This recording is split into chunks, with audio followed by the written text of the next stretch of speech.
இந்த 1 வீக்காவே கிளைமேட் ரொம்ப சேஞ்சடா இருக்கு ஃப்ரெண்ட்ஸ். என்னன்னே தெரியல. சரி ஓகே பருப்பு குழம்பு செய்யலான்னு சொல்லிட்டு பருப்புக்கு தண்ணிய வேக வச்சுட்டு, பருப்பு கப்ப காணோம் அப்படின்னு சொல்லி ரொம்ப நேரம் தேடிட்டு இருந்தேன். அதுக்கப்புறம் பார்த்தீங்கன்னா, கப்புக்கு பின்னாடி தான் இருந்துச்சு. சரி ஓகே அப்படின்னு சொல்லிட்டு பருப்ப கழுவிட்டு எல்லாத்தையும் ரெடி பண்ணலான்ட்டு ரெடி பண்ணிட்டு இருந்தேன். ஃபர்ஸ்ட்டெல்லாம் பார்த்தீங்கன்னா, அ ஏதாவது ஒரு கொஸ்டின் கேட்டா கூட அதுக்கு ஆன்சர் டக்குன்னு சொல்லிருவோம். ஆனா, இப்ப ஆஃப்டர் மேரேஜ் வந்துட்டு ஒரு ஃப்ரிட்ஜ் ஓப்பன் பண்ணாலோ, பீரோ ஓப்பன் பண்ணாலோ, எதுக்கு ஓப்பன் பண்ணோம்? எதுக்கு பண்றோம்? அப்படிங்கிறதே தெரியாம இருக்கு. ஏன்னு எனக்கு இன்ன வரைக்கும் தெரியல. இன்னைக்கு பருப்பு கப்பு மாரி தான். சரி ஓகே கோவக்கா பொரியல் செஞ்சு பருப்பு குழம்பு செஞ்சிடலான்னு சொல்லிட்டு எல்லாத்தையுமே ரெடி பண்ணி வச்சாச்சு. நடுவுல லெமன் ஜூஸ் எல்லாம் போட்டு குடித்தேன்.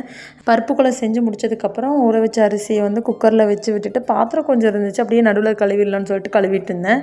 ஆனால் பொரியல் செய்யவே இல்லை. பொரியல் வணக்கிட்டு இருக்கும்போது தான் தம்பி எழுந்து வந்தான். எழுந்து வந்ததுக்கப்புறம் அவன் கூட கொஞ்சம் நேரம் பேசிட்டு அவன் போனதுக்கப்புறம் அவனை குளிப்பாட்டி எல்லாம் ரெடி பண்ணிவிட்டு பேபி ஸ்கூல் அனுப்பிச்சி விட்டுட்டேன்.